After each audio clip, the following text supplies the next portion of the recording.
All right, everybody, very warm welcome. Let me also spotlight my good friend, Fran. Fran, you're finally doing this.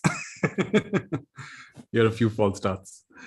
So very happy to introduce Fran, who, are you in Barcelona right now? Where are you right now? I'm in Barcelona right now, yes. And Fran and I met first, I think in Miami was the first time we met. First, we met through video conference. Okay, oh, really? So in the early days we still do video conferences, and yes, I think then we met in Miami for the first time in person. And we've since met many times in fun places in different parts of the world, in Europe, and in Goa, in South America. And Fran is one of the leaders of for me, a very inspiring. I often actually give an example of Excellent in different things I've learned from Excellent's culture and teachings in my corporate work as well. Today's session is about how we can be our own innovation project. And Fran is uniquely positioned to talk about this because he's been working with global leaders on this topic and about creating culture that is really matching their highest values and vision. And my intention for today is that we can look into Fran's latest work, including his new book, and we can read from some excerpts from it and have a discussion around it. And I hope that every single one will really get a feel for Fran's heart and his work through our conversation. And I'm sure you'll get many wonderful takeaways. So actually, I would recommend keeping a notepad and pen, because that's what I'm likely to have a lot of insights coming out from our conversation. And I'd love to start with the way we do, Fran, with Excellent. We do a check-in. So should we start with a check-in? Perfect. Do you want to go first or shall I? I can go first. Why not? Okay. So I've had an early morning where I actually had a morning podcast, and I had a very powerful conversation actually with a lady who has experienced a lot of loss in her life, including the death, very strange death of someone very close to her, and her house burned down, including all the animals. And yet she was so filled with life. And I was struck by how sometimes we imagine that loss is going to cripple you, but actually she was full of wisdom and full of life. And we had a very rich conversation. It was supposed to be one podcast, but the team told us we've talked enough to have 3 podcasts in that one conversation. So that was the morning. There was a rich conversation this morning. And I've had a relaxed day, got some work done, and got out of the house a little bit. And overall, in a more broad way, enjoying the new course I've started. Some of you are part of it. It's called Being and Blossoming. Mm-hmm. And one more thing I want to say is that Fran and I, we have actually, without revealing our age, we are actually very similar age. Mm-hmm. And we have a lot of parallels in our life, actually. So it's one of those things we've often kind of wink at each other and say, okay, same thing is happening. Mm-hmm. So the recent one would be that both of our books have come out at about the same time. And so very happy to have you, Fran. And with that, I'm in. Over to you. Thank you, Nitya. Welcome. I'm really happy to be here. I feel peaceful, full of joy. I was really looking forward to this conversation, mainly because it's agendaless. I told you this. I love this. I don't know what the hell we're gonna do, and that's beautiful. And yes, it's for me. It's lovely, because I'm so into, okay, what's the agenda we're gonna do? We're gonna be covering the clients. So just to be in a space where we can flow. So my intention is to flow. I have no attachment to any topic, to anything. I hope that through that, with our conversation, not just me, we can add value to everyone who is here and who decided to be part of this. And yes, I think that's my intention. And I have a very hard night with one of my twins, actually. So to be honest, I didn't sleep that well. But that being said, how wonderful I have her. She's beautiful, and yes, she's growing a lot. So I'm really happy about that too.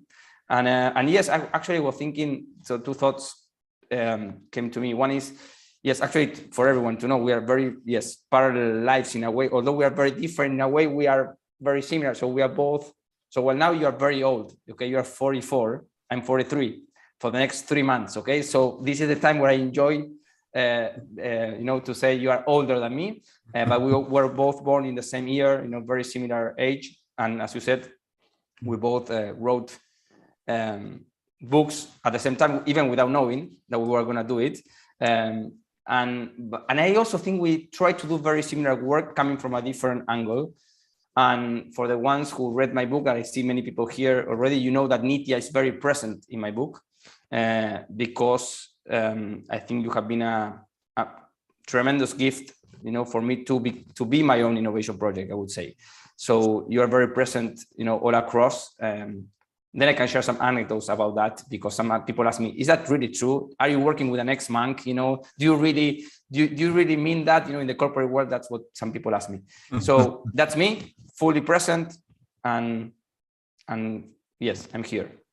With that, I mean. Did you purposely put that singing bowl behind, or was it there anyway? No, that was there anyway. Actually, I have one upstairs. So just for everyone to know, Nitya, because you said South America, you came to Argentina, Nitya. That is one part of South America. Okay, so you came to my home in Argentina, and we did an event with people there. It was beautiful, and you brought 2 Tibetan bowls to me. This is one. The other one is easier to play for me because, and actually in the book, there's the story is there. I know, I read that. I read that in your book. So the story is there about how hard it is to try something for the first time and feel like you're an idiot, and that it doesn't create any sound, and people are looking at you like saying, "Oh my God, what this guy is doing." And then one day, after practicing, it happens. So don't make me do that, okay? Now, but anyway, I don't know. I think Zoom cuts out the sound, though, isn't it? That can be your excuse if the sound doesn't come. That's it. I thought the Zoom just cuts it out. Do you hear it? You do hear it.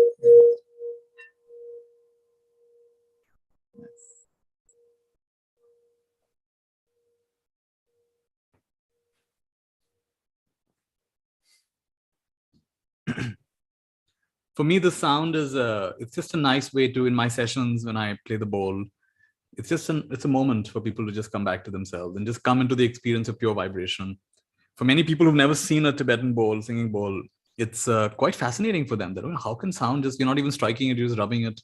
So it's quite fascinating. And some people would ask me, why do you ring the bowl? And I'd say I found through experience that people may or may not agree or like what I'm teaching, but they always like the sound of the bowl. At least they like one thing.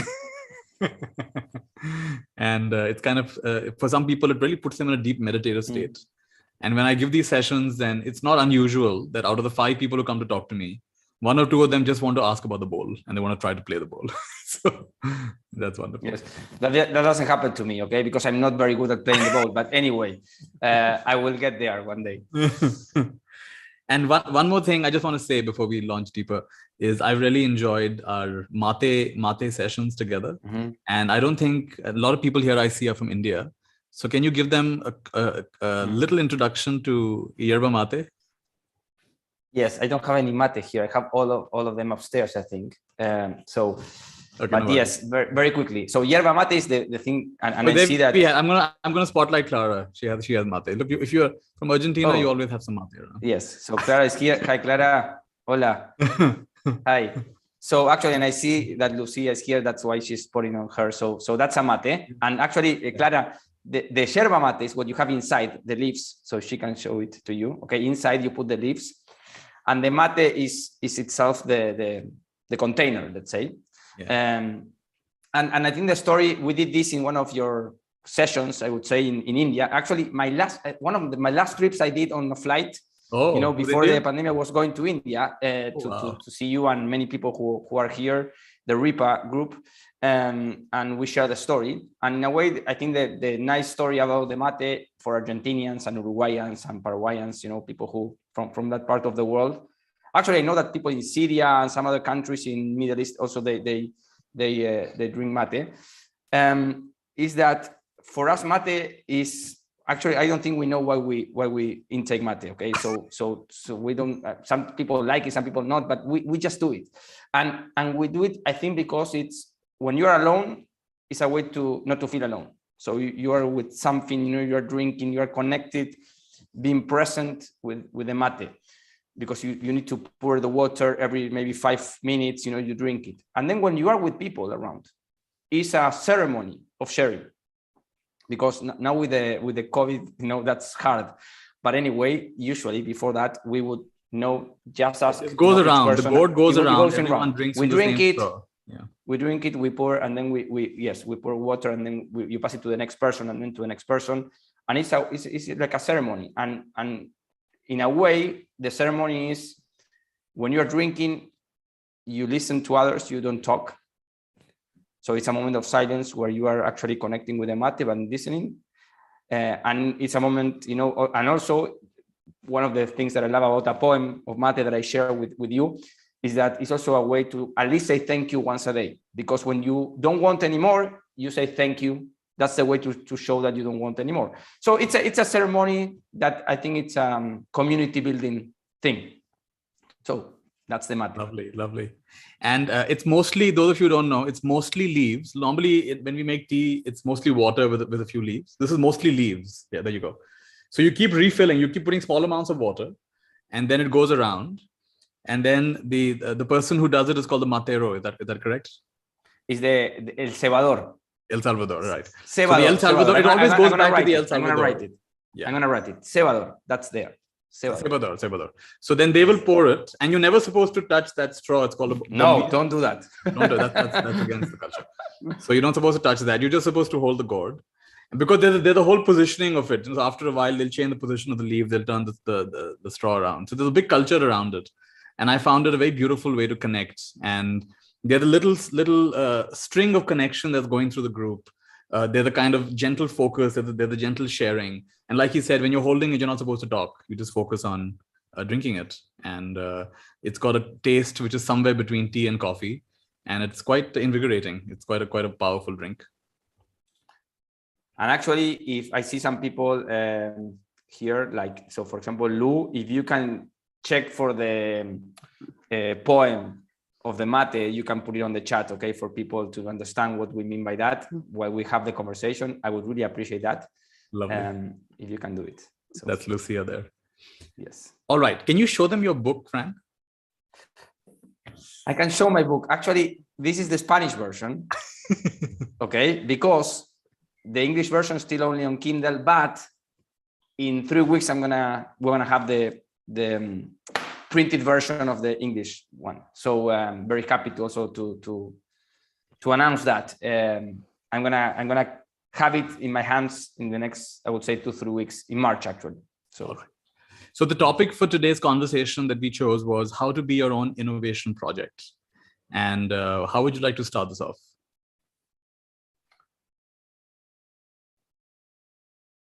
I will. Can I start with a question to you? Yeah, why not? Because it was very interesting for me when writing the book and connecting with all the things we did together and your teachings also. So in a way, something you say a lot, you know, is everything is perfect. We are perfect. There's nothing to be changed in a way. Okay. So is that accurate? That's part of the story.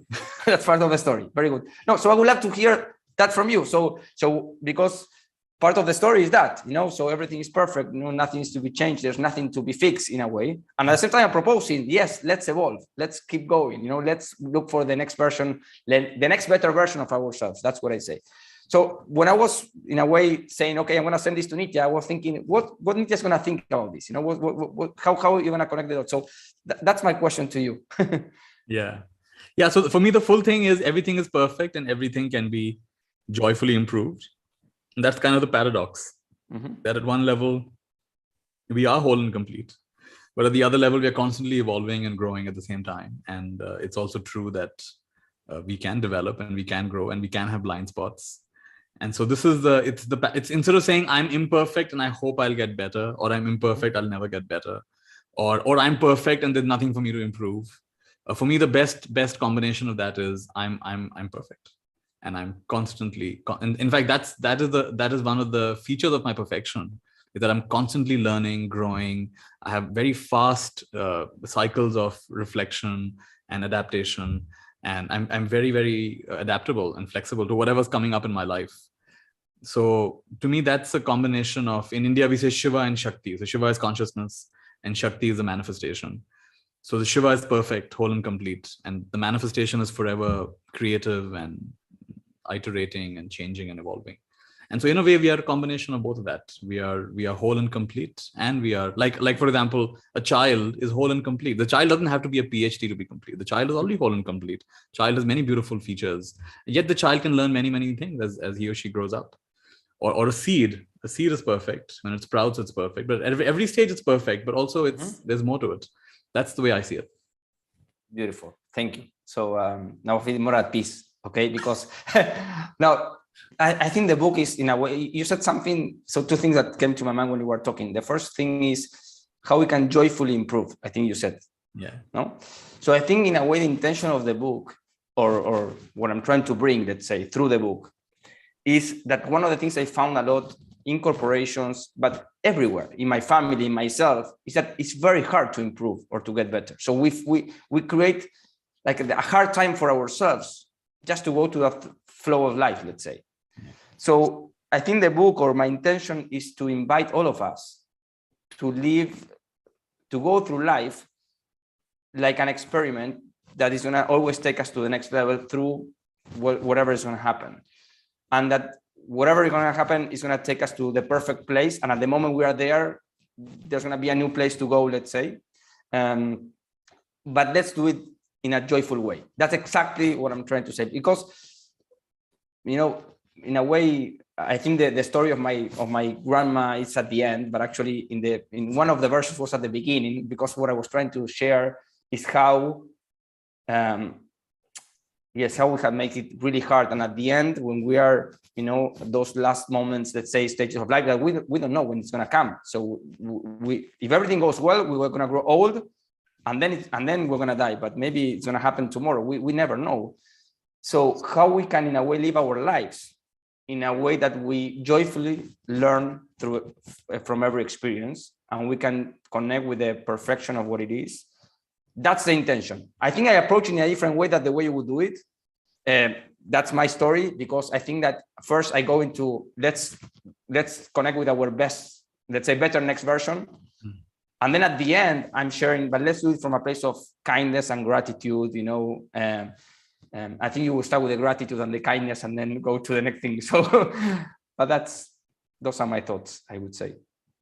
So let's talk about I'd like you to either share some of the powerful stories from your book, because there are many of them I saw, or like maybe your grandmother's story or any of the other stories. Or if you'd like to take up some of the very you already brought up one or two key points, like when we want to be our own innovation project, when we want to be on that journey of joyfully improving. So just go ahead and take any one of those two threads. Let me start with the last one. Yes. So my belief, and please, let's do this. So as an exchange, you know, we're in the same path and trying to do the same, as I said, in different ways. That for me, life is that anyway. So we like it or not, we're going to learn through the experience. The question is how much we're going to resist what is there, or we're going to just go through it. So that for me is the key invitation, is the consciousness that we like it or not. You know, something will happen tomorrow that it was unexpected. We're going to try a new thing and it's not going to work. I'm going to try the Tibetan bowl and I'm not going to play it in the way I want. So at the end, life is a continuous, never-ending experiencing and testing and learning. That's why we always say, oh yes, you know, I'm much better than yesterday. So experience and age gave me. So why we say that, but then we don't enjoy it. That's my key point. You know, how we can go in a lighter way through that process. So so in a way, it's to say we are. So I'm reading the art of becoming our own innovation project. In a way, what I'm trying to say is we are an innovation project anyway. So we cannot choose that. Okay, so because we're gonna do things, we're gonna learn through experience, and then we're gonna say, oh, now that I have the experience, I'm better on this. That's life. So for me, the question when I say the art is more the consciousness and connection, that's the truth. Let me put it that way. Okay, and I think that through that, and I can connect that with the story of my grandmother. So what I share a bit I would say in the book. And I'm not gonna spoil it, you know, that much, because I think most people say, oh, I love that story. But in a way, my grandmother, it took her a while, I would say, to let go and die. Let me put it that way. So what I would think is I think she's been 15 years, you know, in a way, trying to live and die at the same time. She was in bed, lying in bed, and getting worse and worse every day. And from, some throat problems to almost not being able to talk or walk and just rolling her eyes. And my story was always that she was not able to let go the hard stories of her life, the things that she was able to do or not to do. I think she really had a hard time. She became, so she was, she lost her husband when she was 25 with 3 young kids, my dad, the youngest, being only 5 years old, and they need to move back to the fields, where they came to Argentina, in the 100 years ago, more or less. So in a very rough situation, I would say. And she, allowed, her 3 kids to grow up, but then she was always, because of some of the stories you will read there, always chewing injustice and unfairness, and I've not been treated well. So, and always like being angry with people. And I think even those people died many years ago, she was not able to let go and forgive. And my story, this is my story, is that she was not able to leave this world, let's say, in a peaceful way, because she was not able just to make peace with whatever happened. So for me, that story created a mark on me, I think, and what I'm doing these days in my life. I think this was happening like 20 years ago, actually 25 started. And she passed away, I think, like 10 years ago now. And actually she survived 2 of her kids, so only my father is the one who stayed, alive to see her. And she was, I think, 94, 95, and she was still alive, but actually not being alive in a certain way too. So for me, that story really created a mark on me of how do I want to live my life and what's my purpose. And for me, trying to help people connect with these ideas of, going through life, being able to connect with gratitude, with many of the things you teach, I think my purpose, the way I wrote it is that we can all live our lives every day in a way that if this is the day to live, we can live in peace. That's what I would love to contribute. That's what I intend to do every day when I work with people. Is if this would be your last conversation, if this would be your last day or my last day, how I will live in peace, forgiving whatever I need to forgive, and just staying with the perfection of what it is. So that's the connection, I would say, with my life purpose or what I'm trying to do every day, and the story of my grandma. So she was a beautiful teacher. That being said, one person that I was working on, who she was a master, let's say, on family constellations. She challenged me on my story. She said, well, maybe it's not that she's not forgiving. Maybe you need to learn something from her and you didn't learn it yet, she said. So why don't you go and you stay with her and you look at her eyes and you are present there and you see what you have to learn still from this. It was a beautiful challenge, so I don't know what story is true. Maybe both. So, and maybe there were others also true. So that's a story, I would say. Let me pause there. Wow. So I opened up your book randomly, and there was a story about you working with an insurance company, a very major insurance company across many geographies. Yes. And that was a good synchronicity, because today I had to call up my insurance company for making a claim. It was a long process, and it was a noisy call center. And I'm really sorry for you. He could barely hear me. I was hearing other agents talking next to him. Like, oh my goodness. And so I'd love for you to share a little bit about, I found that quite powerful. And I thought that'd be a nice thing to discuss. How you helped this very big insurance company get in touch with their deeper values and purpose. Yes, well, that was a big project. I would say maybe the first big project, and that what brought me to Europe, actually. So being Argentinian, so it was a French company, and the project was 27 countries, 14 different languages, 10,000 people. So I didn't even knew what I was getting into, but it was a beautiful learning experience, and I think the main contribution was to help them connect, and it was in 2007. So now this idea of novel purpose and let's go into it's very trending topic, let me say that, okay? At that time it was not, and we were really helping them how you can differentiate, how you can be different from other insurance companies, who you want to be in a way. And for us, so at the end, what do you expect from an insurance company? What do you want them to give you? So Nitya, in this case. I'd like them to, first of all, give me a fair hearing and, be sympathetic to what I've just gone through. And I'd like them to, if it's all right, then they should compensate me for the loss that I've had. Okay.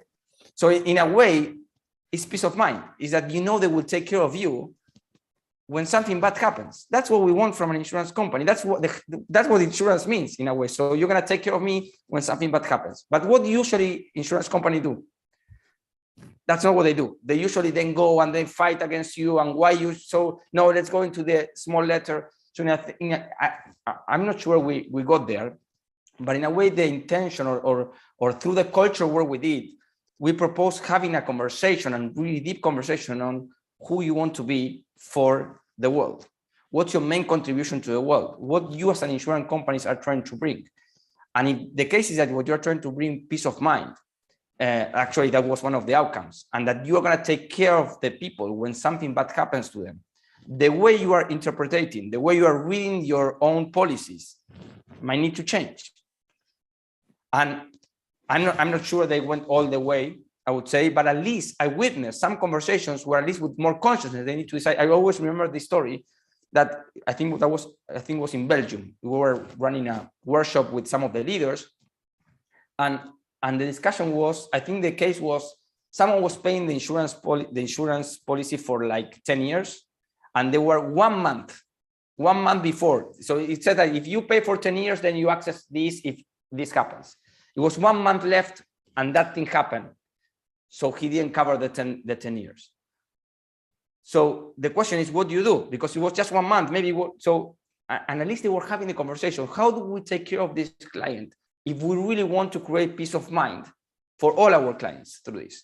So despite of what the outcome of that conversation is, just having the consciousness of saying, okay, what we are here for. Well, I think that was in a way the story, and I think they in a way redefine their strategy, the way they go about things. But it's not just, for me, usually the issue with those things is it becomes a communication marketing strategy, or if it becomes a real thing that they mean. And for me, seeing them having the conversation, witnessing the conversation that they were really discussing gave me peace of mind, okay? That I was not supporting the communication and marketing strategy, but really something they wanted to go for. So that was in a way the story. I think they're doing much better. I think that in a way, in that case, my understanding is that they decided to take care of the person, maybe not fully, but in a certain way. But not going to, okay, because in the small letter it says this, we're going to find a way to not to make it for you. Yeah. Because if that means, then the truth is you're not here to take care of people. You're just trying to make profits, and that's fine too. But then let's be clear on that. Okay. So actually there are many other businesses which are much more profitable than this one to make profits. Okay. So what's that nice quote you had by Peter Drucker about profit? I need to remember the exact words, but the essence is, if profit is to breathing, profit is to an organization what oxygen is for people. Is for people. But if we believe that life is just breathing, then we are missing something. Yes. So yes, profits are to an organization what oxygen is for us as individuals. But if we believe that life is just breathing, we are missing something. Yeah. So that's the same for organizations. If it's just for profit, then there are many other profitable business. So let me put it.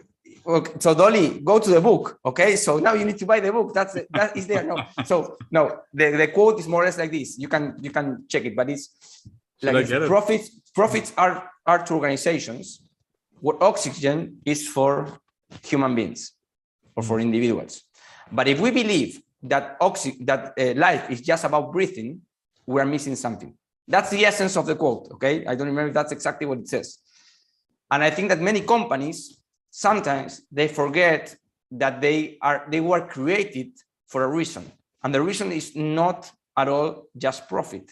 there are many other profitable ways of, even there are many things that you can do to create profits that are not serving a purpose. So every organization has been created for a reason, that is to serve someone in the world, to do better on something, or to have access to something that they didn't yet. When my fear is that usually what happens is that then life goes, and 50 years after, or 30 years after, or even 10 years after, we just forget why we are working together. Yeah. So what is the question that you asked this company? Was it, what is your reason for being, or why are you here? I'm trying to get to the question, because that question can then help us in our own small businesses, or it can help us in our own personal life. What is the question that you would ask them? What is the reason why you exist? What is the what reason? what you are trying to serve and help your clients with? That's the question. Beautiful. And I think it's a very alive question. It's not something you ask once and you're done with. I think you have to keep revisiting it again and again.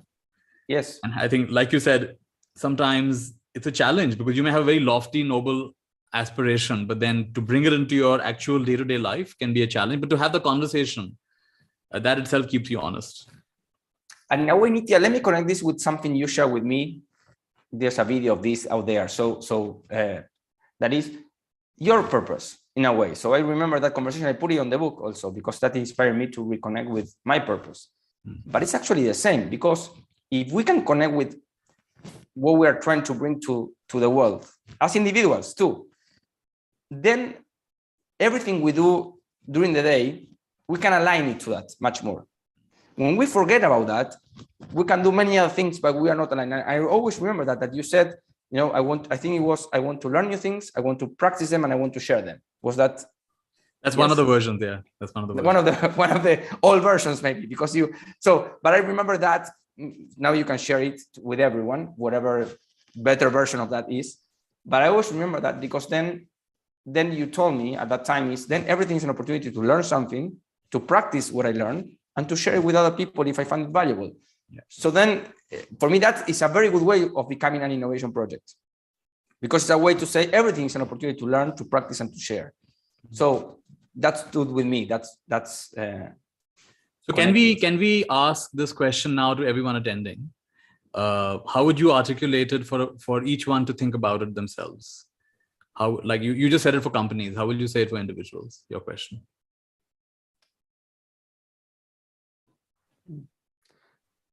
I'm gonna put one version, and then you can improve it, please. Yes. So for me, there are two possibilities. One is, what would you like to contribute in this, let's say, through your days in this world? Another version could be,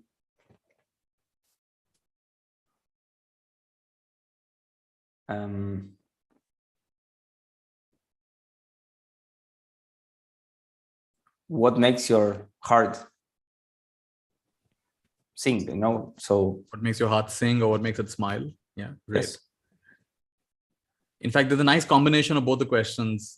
You've probably heard this quote: do the work where your deepest gladness meets the world's greatest hunger. So that kind of includes both the elements, that what makes your heart sing or smile, and what is it that you really want to contribute. And chances are you want to contribute where you feel the greatest hunger for the world. So this is a great question. And why don't we all, I'm going to give you all a minute. And why don't you all share whatever answers coming in the chat, right? You can answer either of his questions. I think they'll lead you to a similar place.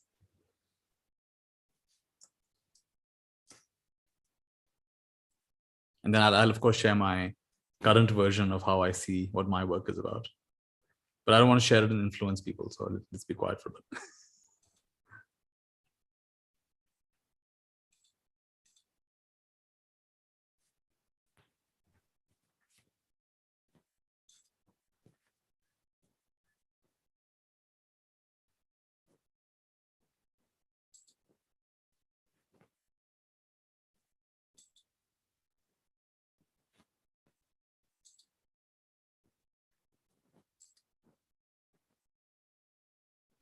Let's see some of the answers that are coming.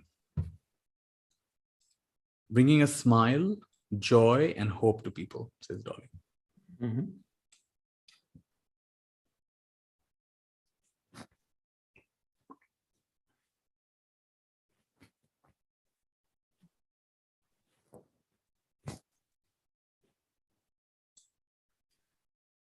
My agenda is simple and straightforward. I want to spread love, light, and hope through my work without thinking of returns, says Prachi. Nalini says, my contribution to the world is being joyful and spreading joy. Dipali says, beautiful nature makes my heart sing. And that kind of beauty is only possible when everything and everyone is happy and in sync with each other's happiness. Beautiful. Yvonne says it's a connection with people.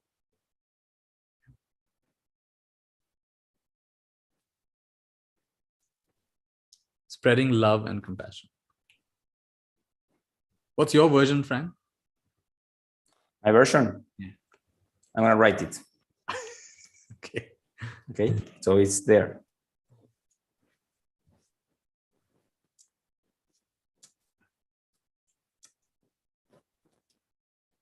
Then we have Ritu saying, I feel I'm an ambassador of divine who is born to do Buddha's work, love, hope, and empowerment. And Shilpa says, do everything from a state of love, whichever role I play with whomsoever I interact with. Ankita says, I relish being able to show up as I am and to allow others to be so too. And Amrit says, to be the most graceful manifestation of Shiva and Shakti. Amazing. And then next comment is by Shiva.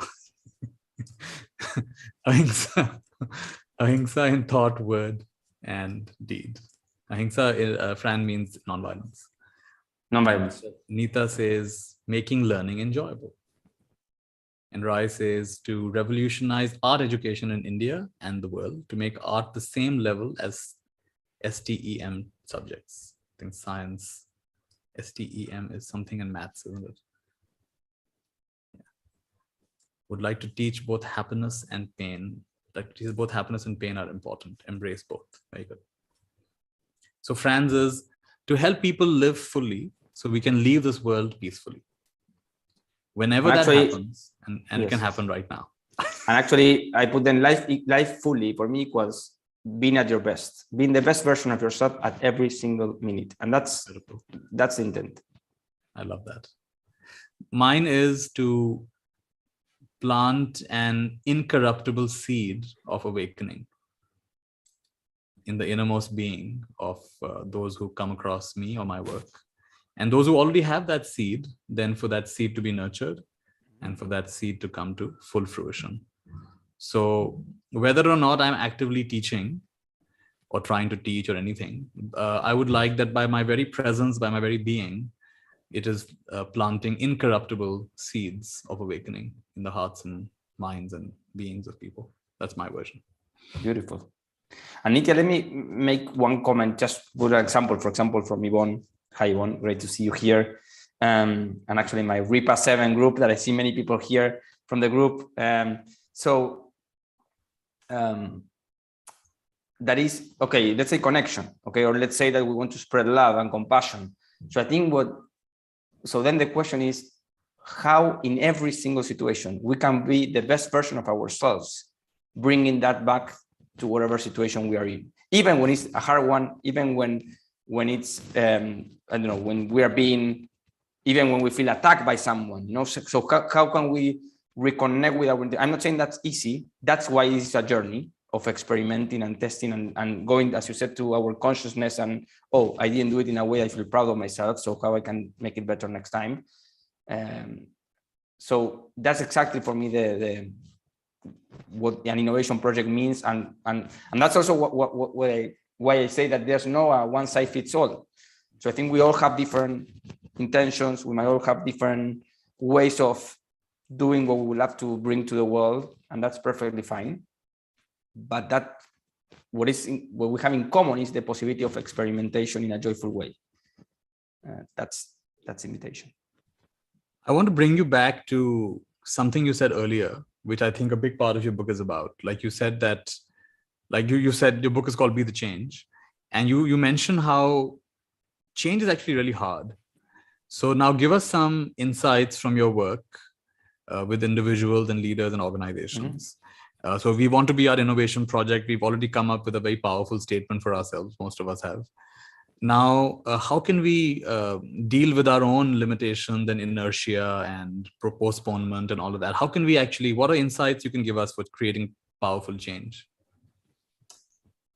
So I think the first thing to make it less hard is to, and this is maybe, that's why you are here. So you have maybe half of the work done working with Nitya, that is to let go of our egos, trying to prove ourselves that we are perfect and that to show up perfect. If we cannot overcome that, the need, as I said, to play the Tibetan bowl in an imperfect way and not be afraid that people will laugh about it, and then I can also laugh back, in a way, that's going to be a very hard one. So I think the work on our own capacity to be vulnerable, just to say, I don't know, I'm going to practice, I want to improve, that's a critical one. And then just one thing to clarify, I don't think change is hard.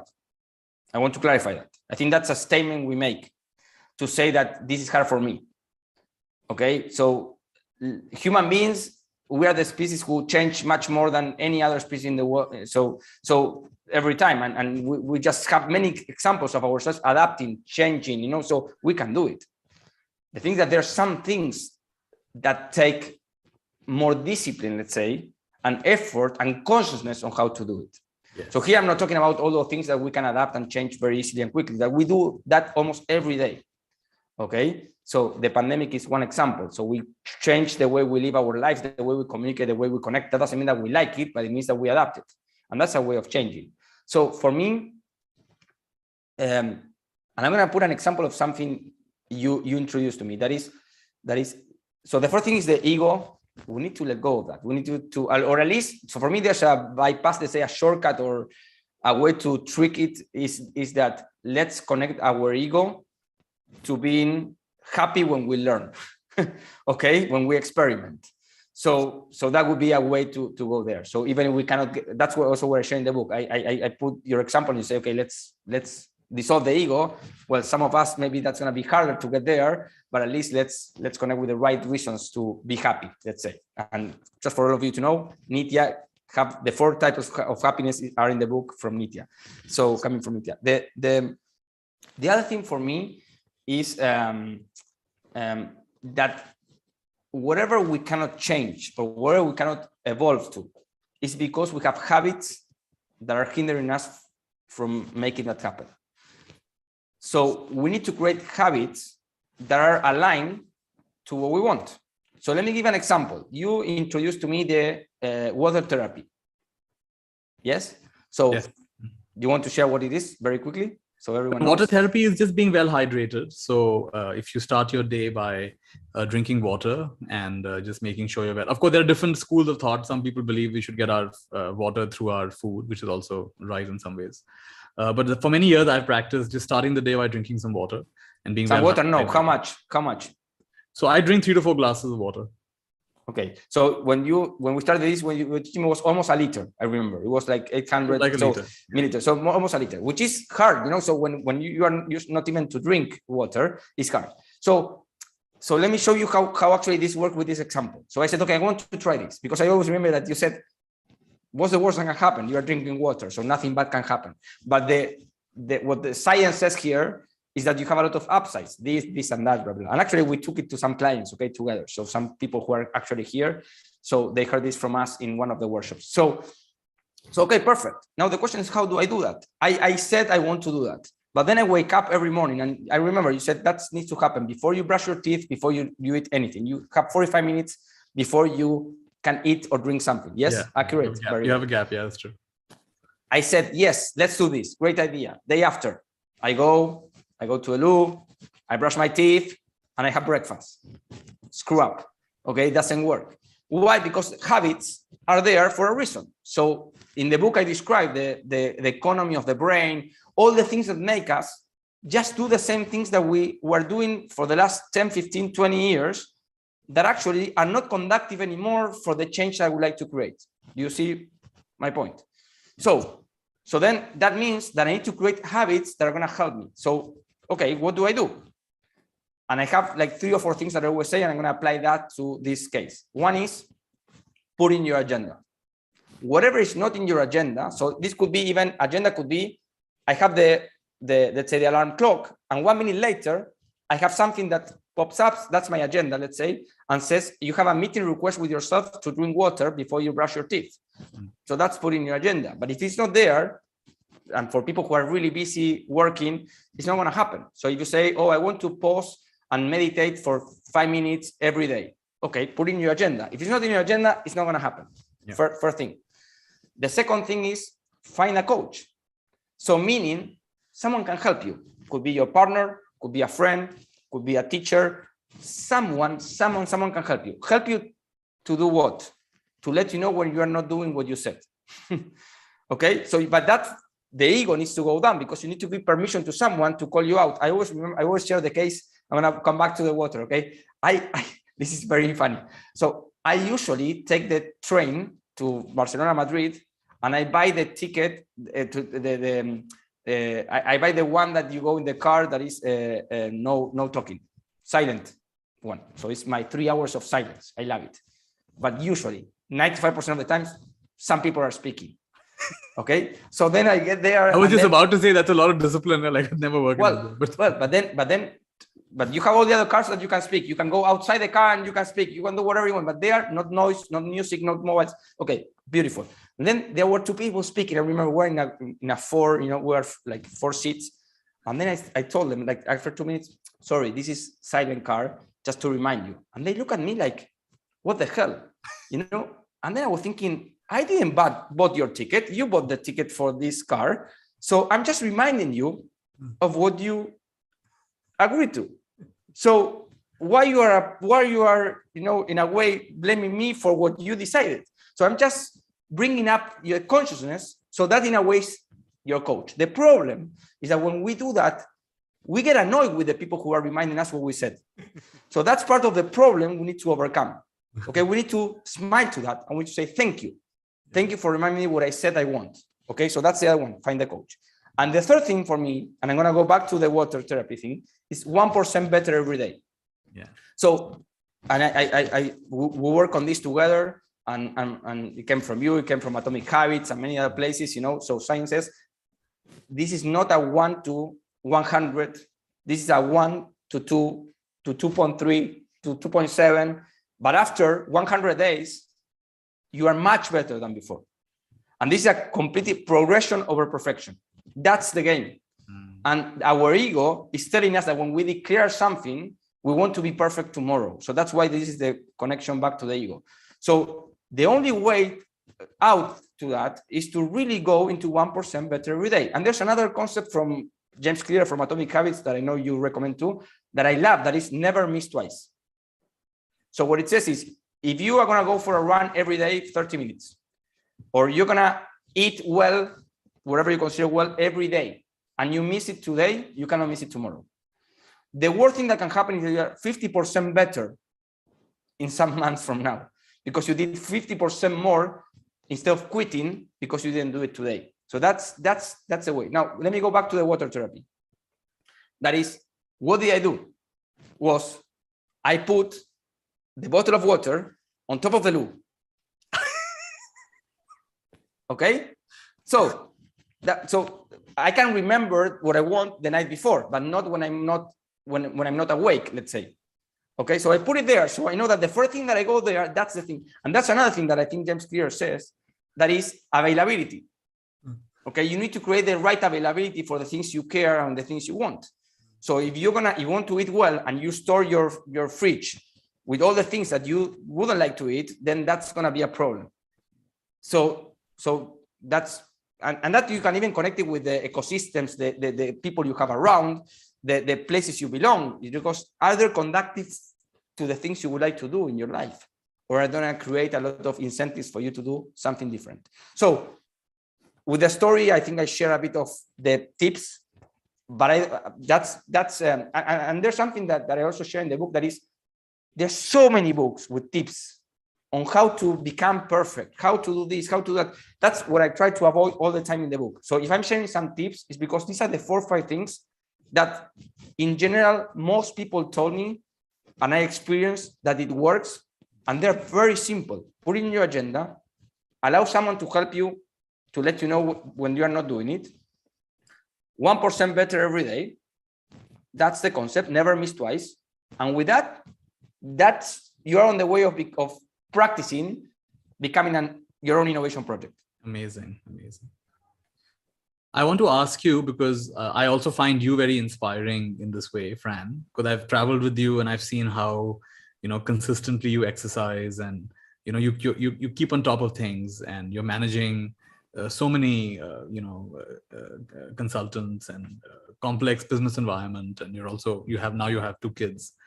So I want to ask you that over the years, what are some of the habits that you're proud of, that you've been able to cultivate, and despite being a leader of a big business and things, what are some of the habits you have found to be very nourishing for yourself?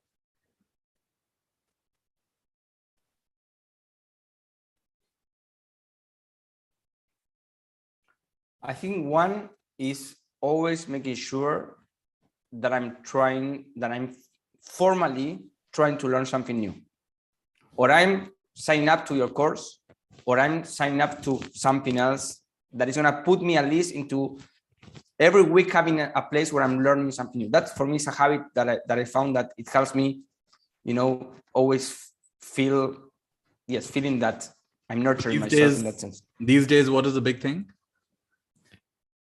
My kids these days. I thought that would be the answer. Actually, that's true. This moment I did. So I have 10 months twins. Okay. So for everyone to know, that's back to school every single minute. So actually that was another thing for me, that I'm always trying to sign up to things and do more and do more and do more. That was also a way to slow down and say, okay, I have enough with this. That's the truth. That's one thing. The other thing for me is what works for me. And this is a way, again, why one size fits all doesn't work for me. I'm all about exercising. I love and I feel at my best when I go for a run, I play football, I play tennis. I need to be exercising. So making sure that at least once every 2 days, I'm doing something that is going to make me sweat. It's going to make me, and for me, it's very meditative also. So when I go for a run, for me, it's like a meditation. I have like my mantra. It is and also I learned something from you that I can practice. I always remember this when we met in Miami. You said, when your muscle is hurting, you said that to me, you need to appreciate that muscle, because that's the one making the hard work. So in a way, what I learned with you is that in every situation I can practice gratitude. I can practice, so for me, those are the situations where I can practice more, actually, when I'm with myself. So that's a second one. I need it. And when I don't have it, I need to go. So I have some discipline to do that. Are you still part of that soccer team that you were part of? Or you made a new soccer team? For me, whenever I land somewhere to live in a new place, that I've been doing that for 4 or 5 times already, the first thing I need to do is to find a soccer team. Okay, so that's the first thing. Actually, because that creates 2 things. One is I have my exercise and I love playing. And the second thing is that creates community. So I have a place where I belong. So yes, definitely. So I have that. Every Sunday, 8 a.m. I play. That's a hard one, 8 a.m. in winter. So that's another one. And I'm thinking if I have a third one. So yes, I would say I put some discipline in my agenda of having little breaks to pause. So in your teachings, so I think you do a lot of meditations. So you do that. And I don't connect that much with 1 hour meditations, but I do connect with 5 minutes meditations because of my style. And I found that very good for me to pause. That means that sometimes in my agenda, I have meetings that are 50 minutes. So I have 10 minutes in between to pause, to breathe. The reason for that is that I realized that before I did that, the next person was suffering whatever happened before, because I moved from one meeting to the other with the energy of the previous one. So you should need to be lucky enough that the previous one was a good one. Okay. So now with that, I can create a break. I can create a pause. I can reconnect with myself and with the person or the next meeting and be fully present in that energy. So those are 3 things that I do. Love it. that I think are helping me a lot. So having that learning attitude, always putting yourself into a learning situation of some kind. And for you, it's physical exercise, movement has been a really big one. And the third one is this power of pause. And even if it's for a few minutes between meetings and things, that's really replenishing for you. Yes. I want to share my experience with your third point, because there have been times when I have single-handedly led very large groups of 150 people and even 200 people. And I'm like the only facilitator. And what I learned from that, I was doing a very big project where I was kind of traveling all across the country and doing these very big gatherings for months together. I was doing this. And sometimes there were times when I would be in a different city every day of the week. Literally, that's how much I was traveling. And I noticed very clearly that if I don't allow myself to pause in between, then I'm not at my best. So like, for example, one little standard I set up is, if you have questions, please ask. But don't ask in the break, because that's your break. That's also my break. Because if every break people come up and start talking to me, sure, I can do it. But then my energy level starts dipping toward the end of the day, because then I've just been talking the whole time and never had time to replenish, right? So when I give people a break, then I also take a break. And that's my zip time, keep quiet. And then I'm back again. And so I found these little things of just giving myself and not trying to overextend myself.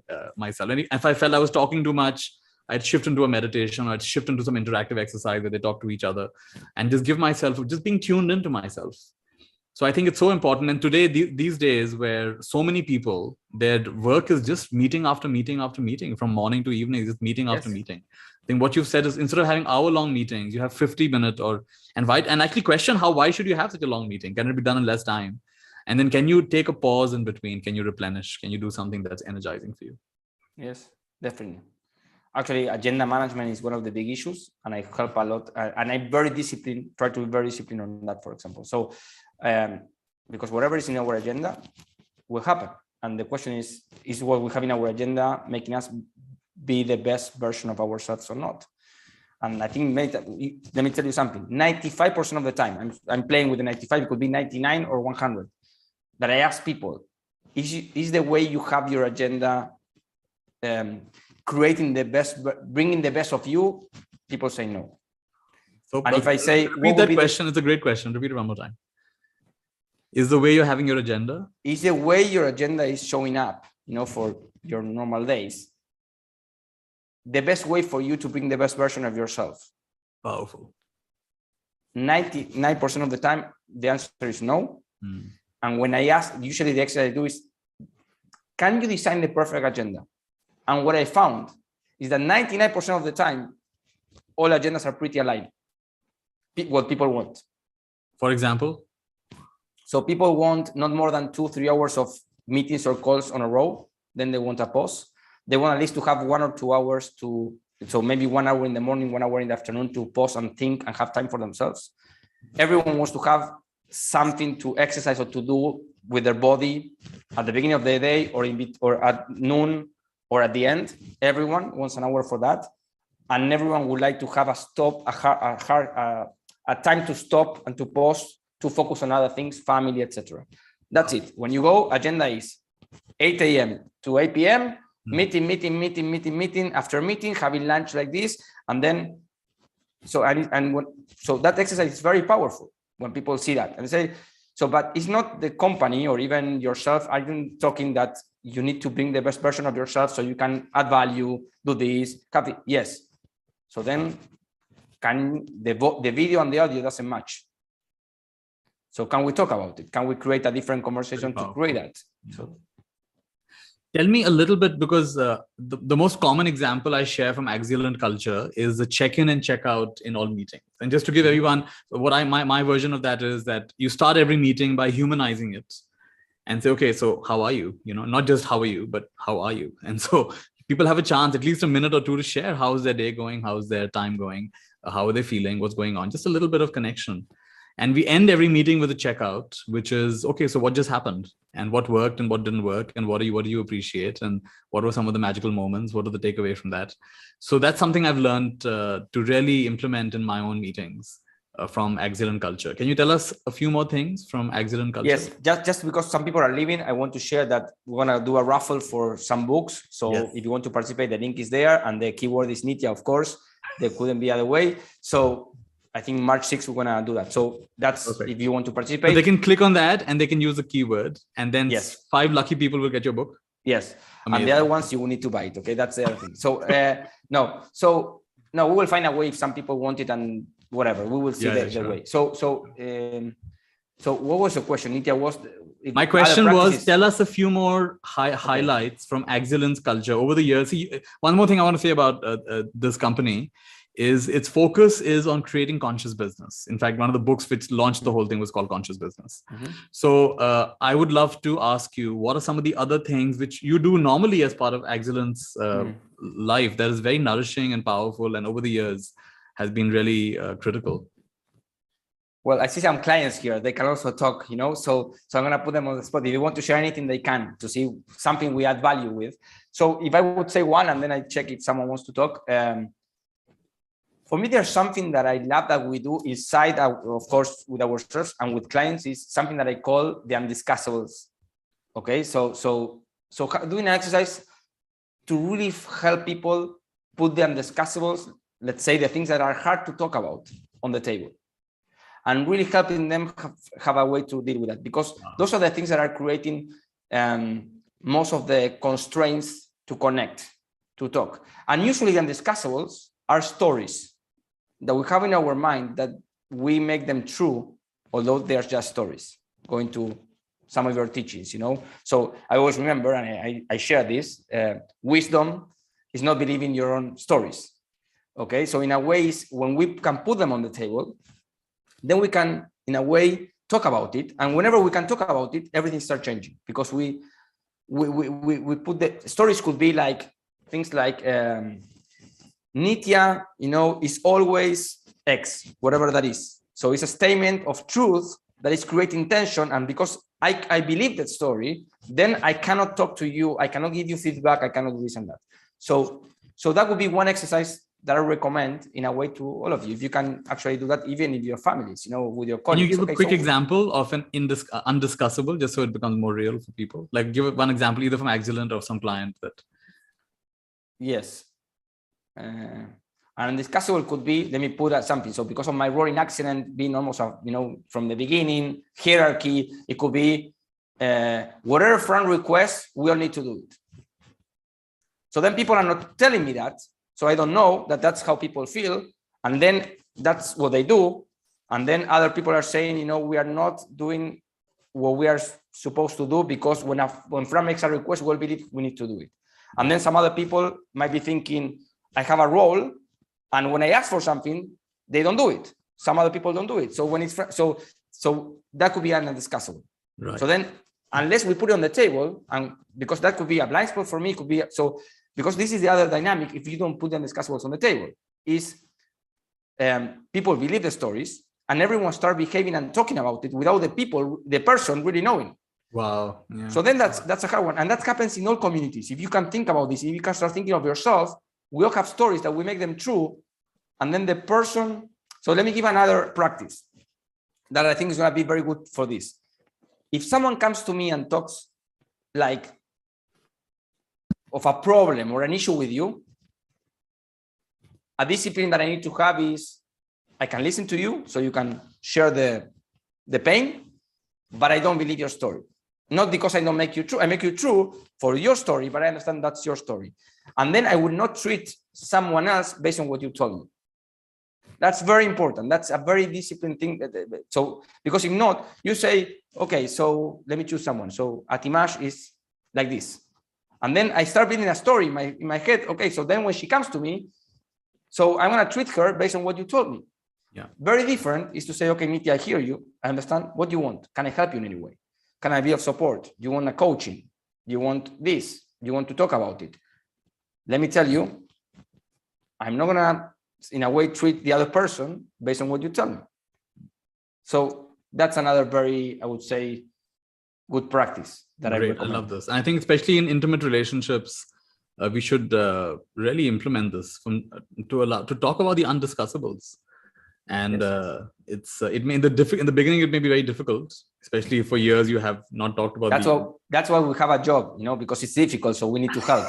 So yes, it's a hard one. It's a very hard one to talk about undiscussables. When you get into a practice, it becomes easier. But at the beginning, it's very hard because if not, they wouldn't be undiscussables. We have fear of something might go wrong. We put it on the table. The first time you give them all helmets and be ready for things being thrown at your head.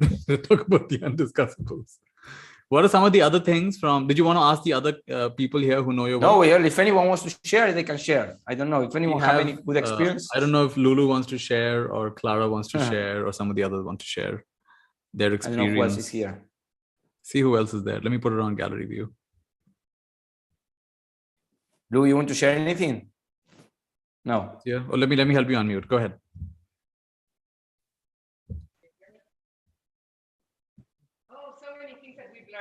No, you are the mic is there it is. Can you hear me now? Yeah, now we hear you. Great. So I was saying so many things that we've learned with Fran and Nitya. Where to start?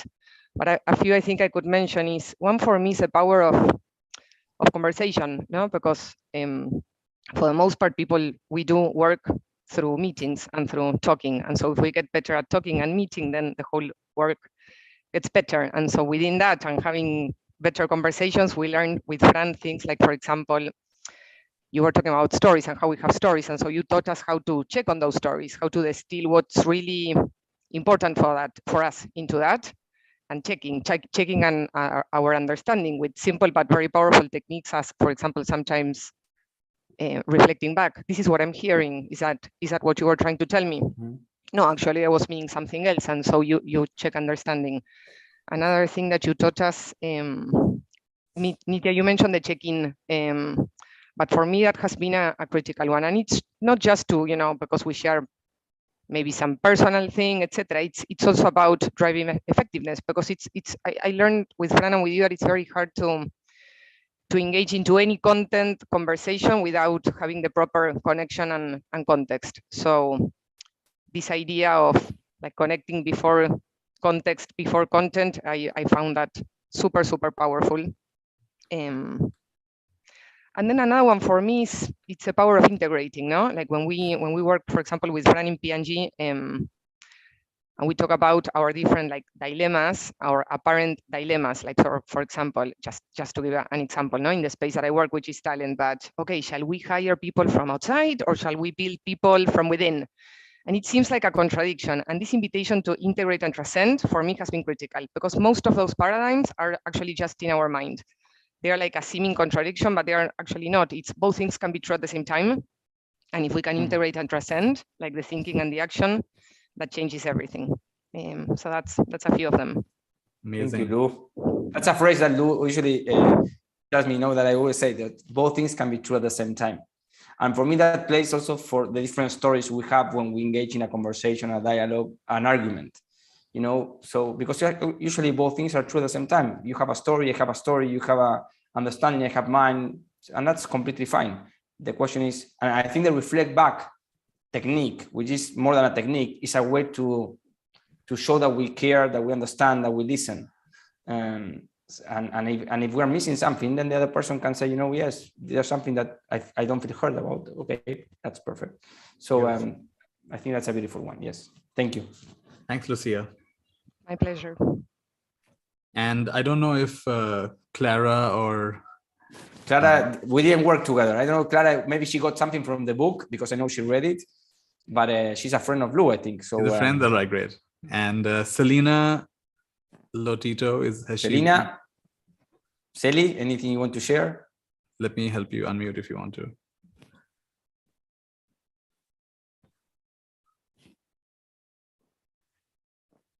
I'm not sure. There we are. Dos palabras in Spanish because my English is horrible. Hi everybody. Okay. Hi. No, I'm just listening, and I truly believe all that you said and all the power of conversations, and really listen to the other person and be open and listen with your ears, but also with your heart. And I think that also makes a big difference. No, nothing else to share. Very powerful. Thank you both. Beautiful. Thank you. Clara, ¿querés compartir y yo traduzco? We can translate for you. Yes. That's what I said. Yes, No, yes. dos palabras. Bueno, agradecerles esta invitación a Lu, especialmente. Thanks for the invitation to Lou. That was his sharing. Yo trabajo con familias y con colegios y con educadores, I especialmente. work with families, schools, and people with teachers. Y siento que sintonizo con lo que ustedes brindan, en tanto brindar esta pausa sagrada para I think sintonizarme. I can sink in what you're sharing about creating this sacred pause. Para sintonizarme, para poder sintonizar con otro. To sink in myself and be able to connect with others. Y ahí sacar mi mejor versión. And bring my best version to that. Love it. Thank you, Clara. Gracias. Thank you so much. Well, that's a beautiful landscape, eh? So I know. That's a very nice place. You know, you can feel the wind, you can feel the. So where are you, Clara? ¿Dónde estás? Let me unmute it again. ¿Dónde estás? Estoy en provincia de Buenos Aires, cerca de Madariaga. Very good. Argentina. Is it nearby Madariaga. Buenos Aires? Buenos Paraíso. Aires province. Okay, it's like Yes. some 100 kilometers away from the city. Love it. So good. Thank you. So Fran, let's start wrapping it up. And anything else you'd like to share before we conclude? Well, I think a big thank you to you. I shared this in a post I did, you know, sharing about this, and for me, you're a friend and a teacher also at the same time. And what I really value about you, Nitya, and I will share this, is that you can have very profound conversations. You can be a teacher, a beautiful teacher. And at the same time, then we can go for lunch or dinner and have a beautiful, you know, conversation at a completely different level, which for me makes you beautifully human. And that's what I appreciate from you a lot. That would, yes, and for the ones who are going to read the book, you're going to see Nitya all across, okay? So the teachings and some of the key teachings, because he's there, because he has been very fundamental to something that was missing for me in a way, or the part that I need to develop more of myself, that was the silence, the pausing, the connection, and not going that fast in life. So I think you are a beautiful complement in that sense. So very thankful. And one more thing that I want to share is the other day I saw from someone else, a guy that actually is called, his last name is, he put, you can follow it, it's Huberman Love, okay, in Instagram. And the last name of my mom is Huberman. So I said, this might be a cousin or something, so that I don't know. And then the guy speaks about the same topics that we do in a way, but from neuroscience. And beautiful. And one thing he said that I connected with one of your teachings that I want to remind all of us is that if you want, many of the things of changing habits are shortcuts. But there's one way in which we can practice this idea of our own innovation project and continuous learning. That is playing games. Because the moment we are playing, there's some things in our brain that are creating exactly the right context for us to be just joyful while we learn something new or we try something. So for me, it was a way to connect some of the things you bring into the work you do, that I connected with neuroscience in a way. So if I have one recommendation to all of us is that let's keep playing games, board games, sports, whatever that is, because that put us in a situation of continuous learning and improvement. So love that. That's what I wanted to say. Fran knows how to say the right thing in my conversation with him. Talk about board games, and we're all right place.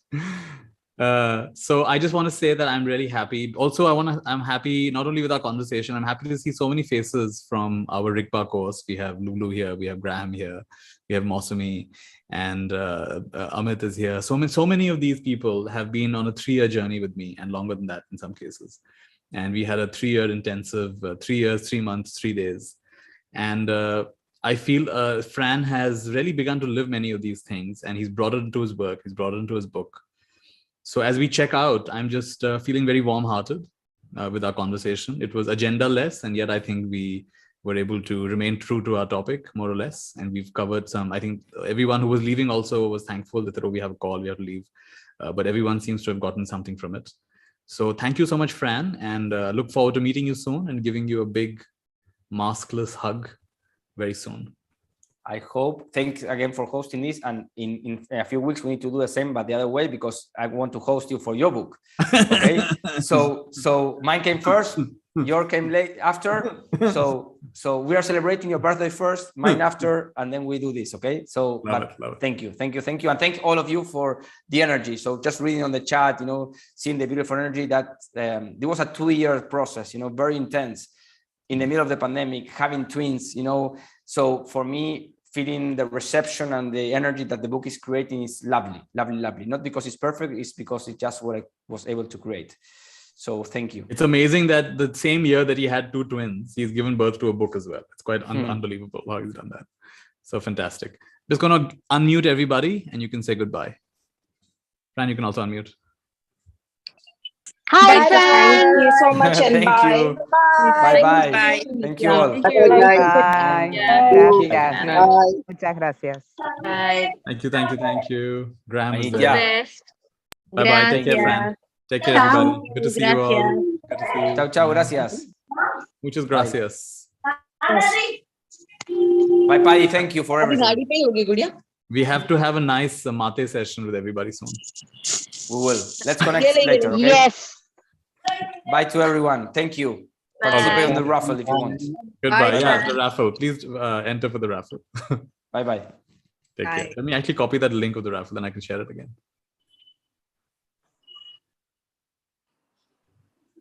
Yeah, I got the link. Good. All right, everybody. Have a lovely day.